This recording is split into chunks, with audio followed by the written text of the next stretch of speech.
Welcome to this video on Operation Tinderbox. We examine the current market conditions, characterized as the most overvalued in history, and discuss three critical factors: the AI bubble, the situation in the Strait of Hormuz, and the potential for a third crash wave. This video brief outlines three lit fuses in the current market. These include the AI bubble, where earnings are priced for perfection, the geopolitical tension in the Strait of Hormuz affecting oil prices, and the technical indicators suggesting a potential crash wave based on Elliott wave theory. Here is a snapshot of the market data for the week.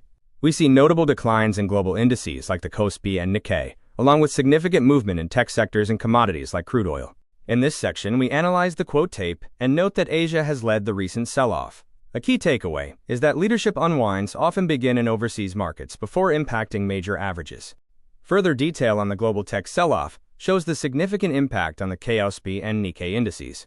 The market breadth appears concentrated, as damage is specifically hitting the sectors that previously provided market leadership. The KOSPI is being viewed as ground zero for this unwind, with Samsung acting as a bellwether for the chip sector. The recent performance suggests this is a broad issue across the AI supply chain, rather than an isolated event. While US indices might appear relatively flat, the internal data reveals a different story. The Nasdaq composite has faced consecutive losses, indicating that the broader market is feeling the impact of the current trend. Focusing on semiconductors, the SMH ETF shows signs of weakness, having rejected at a previous gap and falling back below key moving averages. This divergence is a technical indicator often associated with a change in market direction. The core of this market movement is a leadership unwind. As key AI names falter, indices may remain temporarily stable, but internal data points to a collapse in breadth, which historically precedes significant market declines.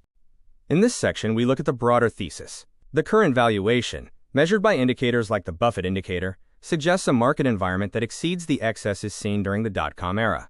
There is a common claim that the current AI-driven market is fundamentally different from the 2000 bubble due to actual earnings. However, the thesis holds that high valuations for even profitable businesses can still lead to significant price adjustments. The Buffett indicator currently shows market capitalization as a percentage of GDP at historically high levels. When such extremes are reached, market history suggests that the return to mean is typically downward. Even with real earnings, price remains a critical factor.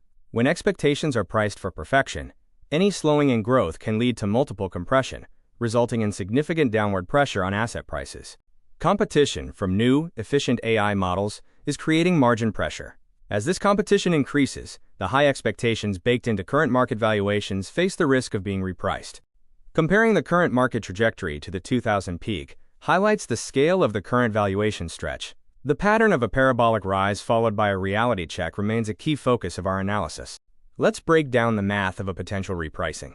Key factors include multiple compression, where high PE ratios adjust downward, and expectations reset due to competitive pressures, reversing market flows, and the lack of a margin of safety at these record valuations. We are currently observing extreme complacency in the market, often described as a coiled spring. With the VIX pinned at low levels while the market tops, a new bearish signal has been generated, suggesting increased asymmetry in potential outcomes. Moving to Section 3, we identify Nvidia as, quote, the canary in the coal mine. As one of the most important stocks in the most important index, its recent technical struggle at support levels is a critical signal to watch. Nvidia is showing cracks. With an 8% decline month to date and a lower high heading into earnings, it is now testing its 200-day moving average. The lack of cushion beneath this level makes it a vital technical point for the broader market. We are closely monitoring a major trend line connecting the 2022 lows to 2026. Price is currently resting directly on this level, which has supported the bull market for years. A decisive break here would have significant consequences for the index. Momentum metrics for Nvidia have rolled over, with a bearish MACD cross now completed. Furthermore, the RSI has dipped below the 50 midline, and money flow has turned negative, indicating that market participants are distributing rather than accumulating at current levels. On a weekly time frame, Nvidia displays a classic divergence. While price pushed to higher highs, the RSI failed to confirm this strength, resulting in lower highs. This exhaustion pattern, extending back to 2024, is a notable bearish sign. Examining the monthly chart, we see that daily, weekly, and monthly divergences are aligning. With the current monthly candle being the worst of this trend, and support levels like the 50-week moving average looming below, the technical picture is deteriorating. In Section 4, we examine the Nasdaq 100 to determine if we are entering crash wave 3. After a peak at major resistance, the index has shown a 5-leg push downward, leaving us at a critical juncture. The June 2nd peak at major resistance followed a 5-leg push higher, signaling a potential shift in character. With the Nasdaq now closing below its 10-week moving average, we have our first technical confirmation that this top may be durable. Regarding the wave count, we are tracking an impulsive wave 1 downward from the June peak, followed by an ABC bounce. The key question is whether wave 3 is now beginning, which would historically represent the strongest leg lower. My previous bullish wave count was invalidated when price overlapped in a manner that violated impulsive rules. This failure confirms that the bearish scenario is now in the driver's seat, reinforcing the view that the June 2nd high was the cycle peak. We look to the June 9th low as the key trigger. Mechanically, a break below this level confirms a new sequence of lower highs and lower lows, indicating an established downtrend, while holding it keeps the potential for a final bounce alive. A head and shoulders pattern appears to be forming on the charts. With the June peak as the head and the right shoulder currently building, we are closely watching the neckline. A break here would project a move toward the April lows. In Section 5, we shift to the S&P 500. The narrative remains consistent with the Nasdaq. We see a broken trendline and overhead gaps that may act as magnets, signaling further potential volatility ahead for the broad index. Looking at the S&P 500, we've seen a clear break of the trendline I flagged live, followed by a 5% sell-off. We are currently resting on the 50-day moving average, which is serving as a critical line in the sand. There are 3 overhead gaps that formed after the June 2nd peak.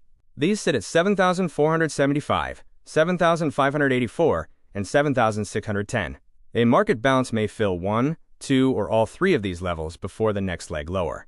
Regardless of the path taken, the destination appears lower.